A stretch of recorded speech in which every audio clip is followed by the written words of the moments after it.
sandam tu omuturi akahan ro puidone.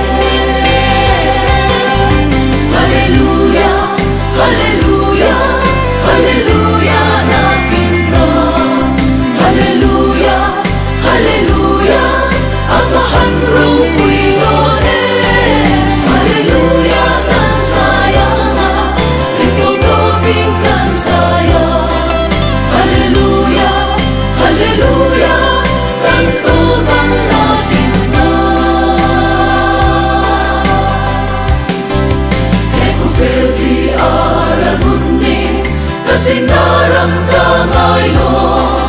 Ako'y boy pialang ramatsuan kamu hiletolo. Katong pangiswan tena ay siena at suwani. Hallelujah, hallelujah, akahan ro puidone.